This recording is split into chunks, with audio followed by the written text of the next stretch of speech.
В Нью-Йорке с огромной вероятностью скоро будет мэр-социалист.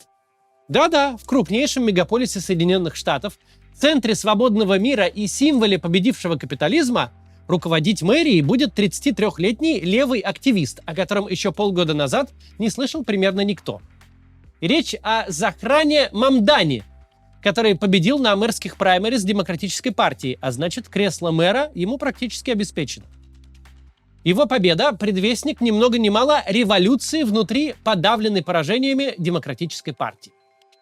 Сегодня обсудим, как ему вообще удалось победить и сильно ли стоит нервничать партийным верхушкам. Ну и изучим его идеи. Сделает ли он из Нью-Йорка город-сад или советские трущобы? Только перед тем, как начнем, если тормозит YouTube в описании способы, как ускорить, один из способов — это Liberty VPN бесплатный на месяц.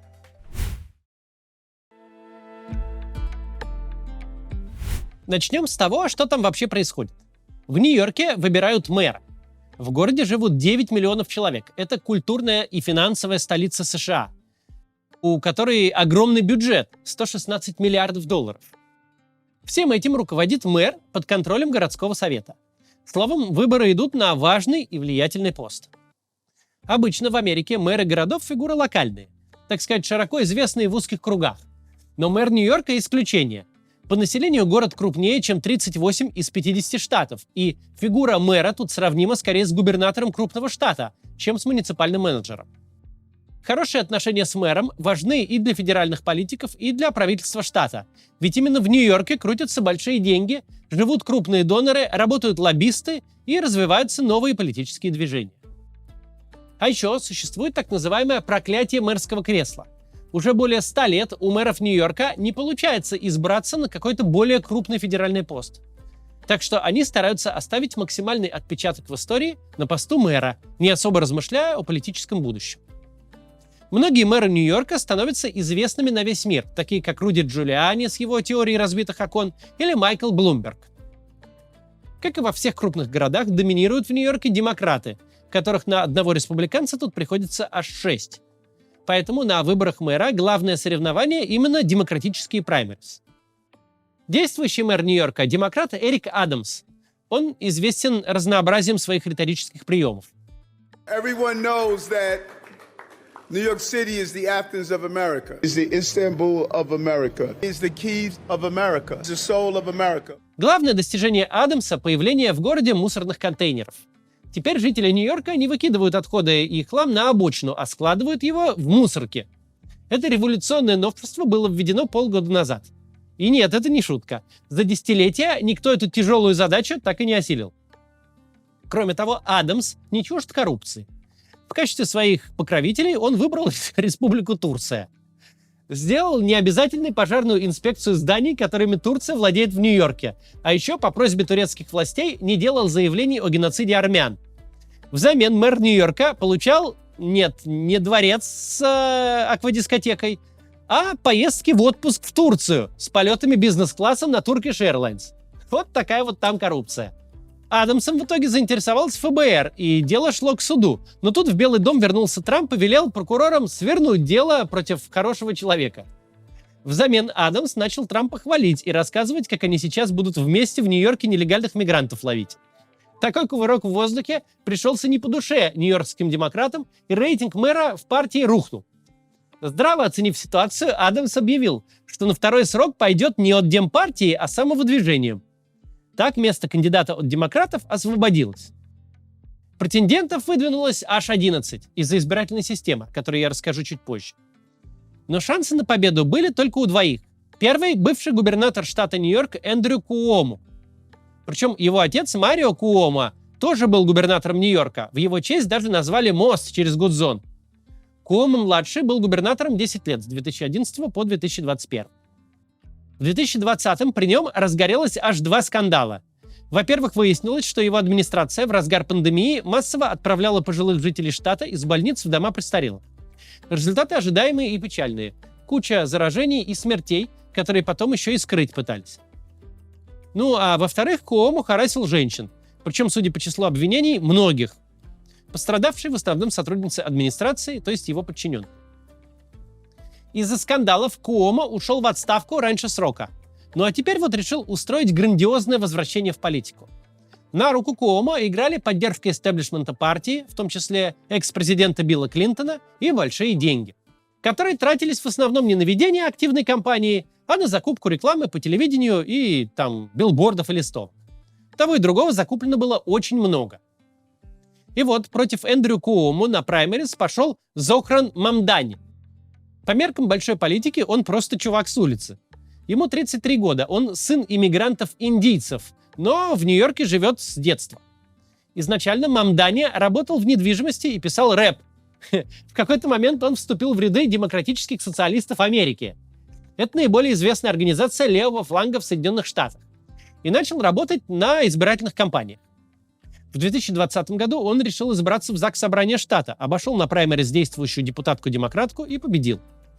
В этом году Мамдани решил пойти на выборы мэра ровно потому, что все ожидали триумфального возвращения губернатора Куомо, и бороться с ним никто особо не собирался. Но молодые левые нью-йоркцы Куомо себе в мэра категорически не хотели.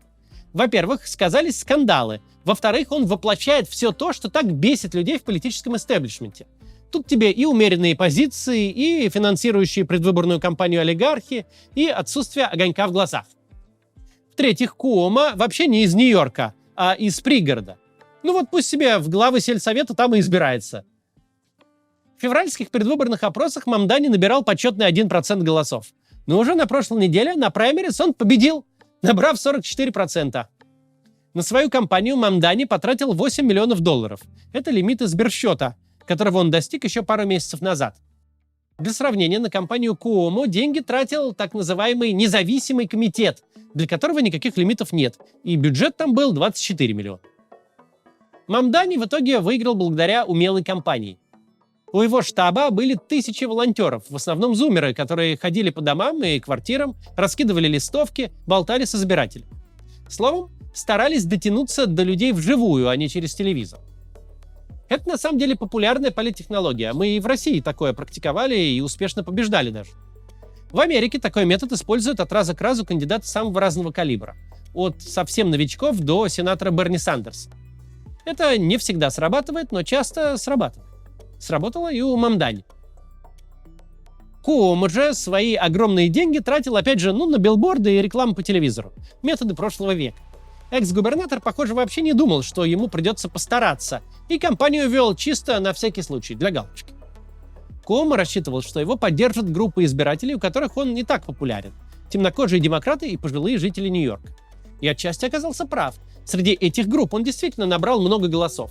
Но пока поддержка Куомо оставалась просто стабильной, Мамдани упорно зарабатывал голоса молодых демократов, причем всех расовых групп. Раньше на демократических праймерис имели значение голоса белых и голоса меньшинств. Теперь главный водораздел между молодыми и старыми демократами. Но еще Мамдани оказался просто нормальным мужиком. Он разговаривает как американец-миллениал, не делает пустых пафосных заявлений, использует свежий дизайн, по которому ты сходу и не поймешь, что перед тобой листовка кандидата в мэры. А потому от агитации не отмахнешься так просто и не положишь в мусорку, положишь в карман.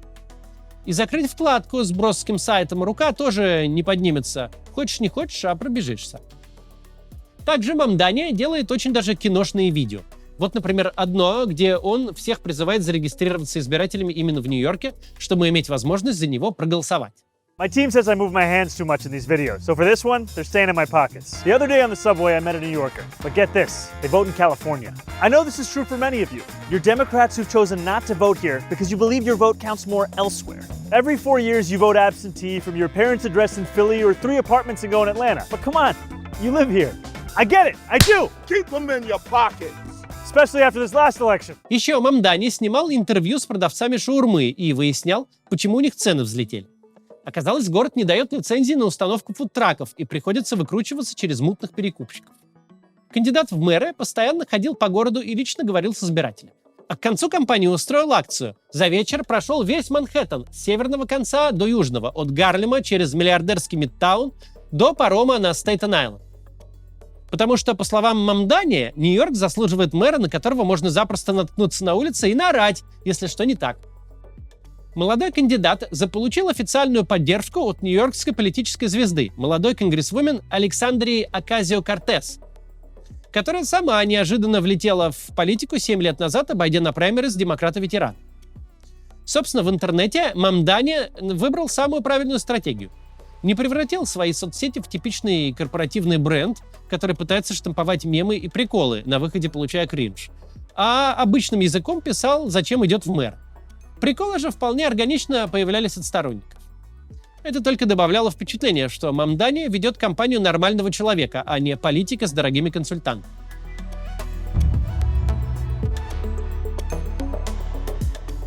Успеху Захрана Мамдани отчасти способствовала необычная избирательная система, которую с недавних пор используют в Нью-Йорке – Ranked Choice Voting, или рейтинговое голосование. Для избирателей все работает просто. В бюллетене ставишь 5 кандидатам цифры от 1 до 5. Номер 1 – это твой любимый кандидат. Номер 2 – второй выбор и так далее. Можно пронумеровать меньше, чем 5, ну или просто вообще за одного проголосовать, если лень.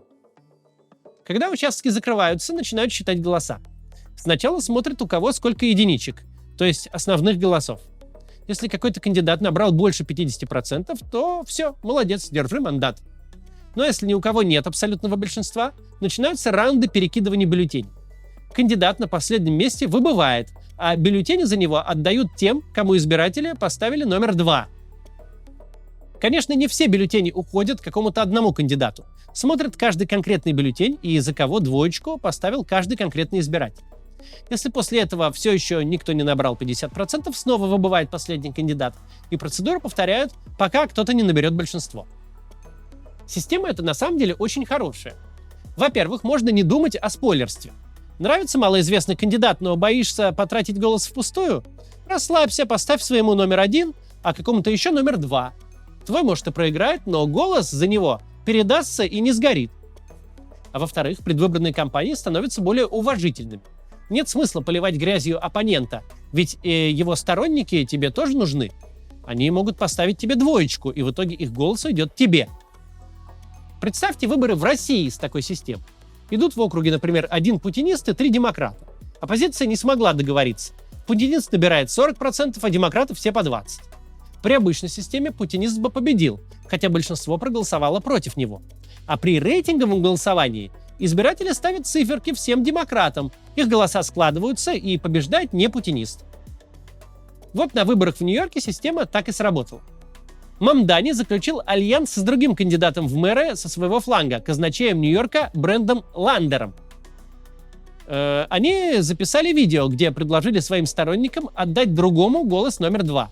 Brad and I are officially telling our supporters. Rank me number one, rank Zoran Brad number two. Let's send Andrew Cuomo. Back to the suburbs. Результаты выборов вышли следующие. По подсчету первых преференций, то есть единичек в бюллетенях, Мамдани набрал 44% голосов, а Cuomo 37%. Союзник Мамдани, Ландер, набрал 11%. Результаты стали известны еще в ночь выборов неделю назад, и все стало понятно. Cuomo тогда позвонил Мамдани, признав поражение. Опубликовали результаты рейтингового голосования 1 июля. Чтобы определить победителя, потребовалось несколько раундов. В итоге, после финального раскидывания бюллетеней, Мамдани набрал 56% голосов, а Cuomo 44%. Мамдани выиграл праймерис. Его отрыв после изначального голосования был 7%, а после рейтингового вырос до 12%. Это означает, что избиратели других кандидатов больше поддержали именно Мамдани, а не Cuomo. Теперь уже официально. Мамдани будет в бюллетене с подписью «Кандидат от Демократической партии».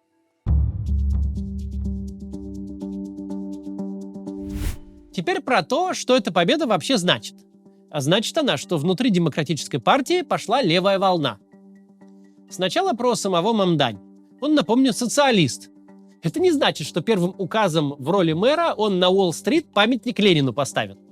Но Мамдани открыто заявляет, что видит в капитализме кучу минусов и что проблемы надо решать другими способами. Проблематична вообще вся его политическая идеология. Мамдани избирается не в президенты, конечно, но за недолгое время в политике его общие взгляды на жизнь, политику и экономику стали известны. Как пишет экономист Майкл Стрейн в Financial Times, все выглядит так, будто Мамдани воспринимает экономику как игру с нулевой суммой. Типа, если в мире есть богатые, значит, эти деньги они получили исключительно за счет бедных. Это проявляется, например, в громких заявлениях Мамдани о том, что миллиардеров в мире вообще не должно существовать. Такая позиция популярна среди американских демократических социалистов. Та же Оказио-Кортес говорила, существование каждого миллиардера означает, что где-то госполитика провалилась.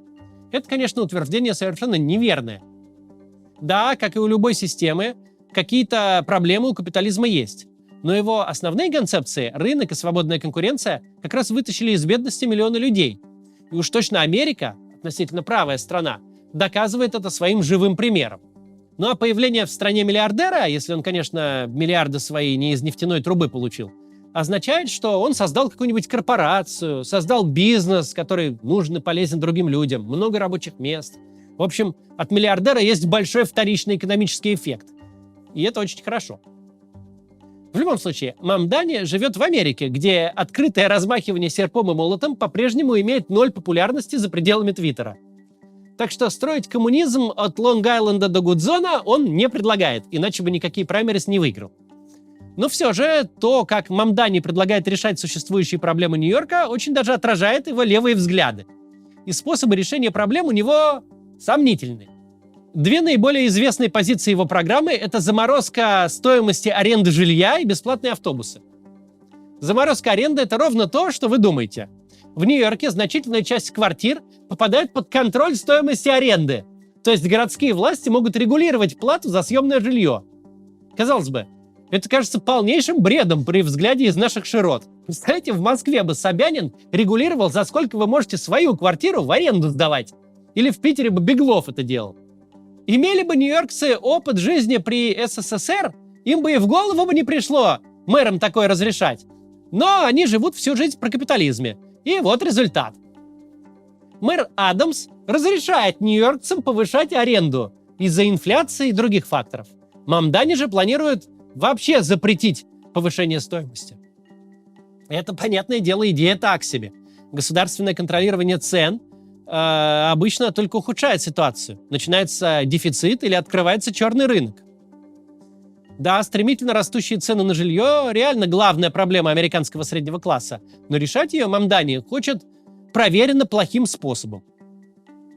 Ну, с бесплатными автобусами тоже более-менее понятно, что это просто левый популизм. Билет на автобус в Нью-Йорке стоит $3, абсолютно нормальная цена по американским меркам. Проблема там не в стоимости поездки. По данным транспортного агентства Нью-Йорка, средняя скорость локального автобуса 12 км в час. То есть прям неприлично медленно. Намного медленнее, чем на велосипеде, ну и чуть быстрее, чем пешком. Тут нужны деньги на улучшение инфраструктуры и сервиса. Трамвай, например, можно построить, который ездить будет по выделенной линии и быстро. Вот только эти детали нью-йоркцам, кажется, не особо были важны на этих выборах. Им было важно, что Мамдани предлагает, хоть что-то. Бесплатные автобусы, новое жилье, муниципальные супермаркеты в бедных районах. Круто, звучит супер, давай делай. Именно этого сейчас не хватает избирателям-демократам, которые подавлены после прошлогодней победы Дональда Трампа. Но главное, не хватает обычного человека вместо вылизанного политического персонажа.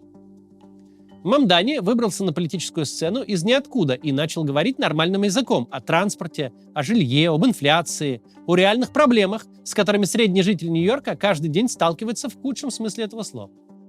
Более того, этот кандидат сразу предлагает решения. И плевать, что решения эти социализм, левачество и розовые мечты, которые не работают. Они глоток свежего воздуха в застывшей партии, хоть так. Стоит отметить, что Мамдани к собственным предложениям относится спокойно.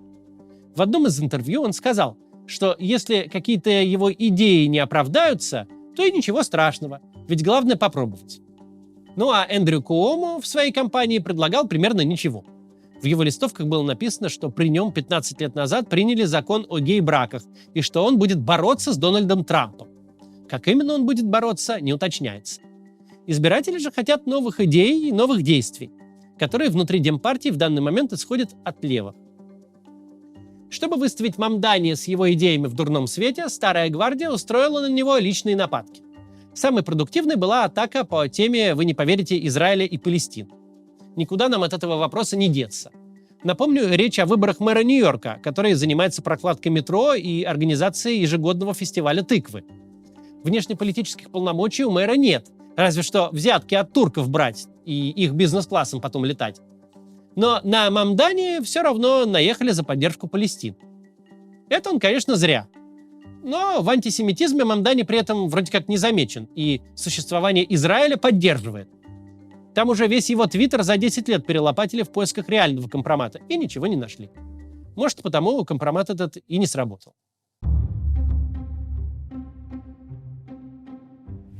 Журналисты и аналитики уже обсуждают, что в Демпартии медленно зарождается собственная партия чаепития. Оригинальная появилась 15 лет назад у республиканцев после проигрыша Бараку Обаме. Название – отсылка к бостонскому чаепитию, когда американские колонисты повыкидывали в море ящики чая назло британцам. Так вот, 15 лет назад разозленные правые консерваторы на праймерис поскидывали республиканцев-центристов и получили много мест в Конгрессе. Вот и сейчас в Демпартии назревает злость на собственных лидеров, которые сидят и ничего не делают насчет Трампа.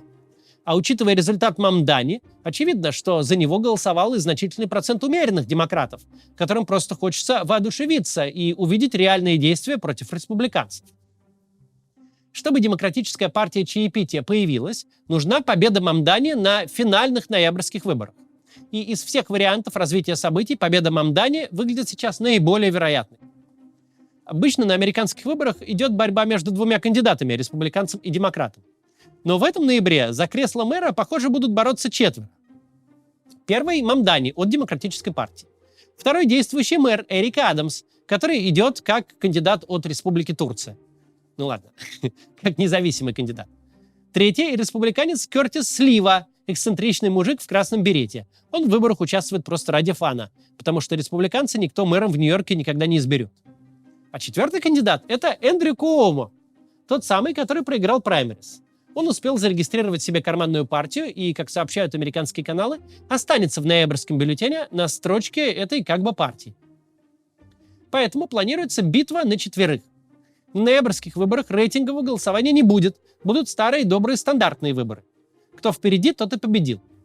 Любопытно, что как рейтинговое голосование помогло Мамдани на праймерис, так в ноябре Мамдани поможет его отсутствие. Адамс, Куомо и республиканец будут биться за голоса консерваторов и центристов, а либералам и левым остается один вариант – голосовать за Мамдани. Словом, следующим мэром Нью-Йорка с огромной вероятностью станет 33-летний социалист, первый мусульманин и первый индиец на посту. Будет ли он хорошим мэром, мы не знаем, но точно можно сказать одно – его победа – это отражение недовольства и поиска чего-то нового среди демократов. Что в высоких партийных кабинетах и в костюмах, что в КУДе на стритбольной площадке. Американская политика сейчас качнулась сильно вправо, но этот маятник там никогда не останавливается, и к следующим выборам он может качнуться также сильно влево. Увидим ли мы кандидата в президенты Александрию Оказио-Кортес? Звучит невероятно, но и Трамп когда-то звучал совершенно невероятно. На всякий случай скажу, если вы подумали, что мне это все нравится, то это не так. Мне вообще все равно. Хоть Трамп, хоть Оказио-Кортес, хоть вообще кто угодно. Я не американец. Кого они там себе выбирают, это их дела.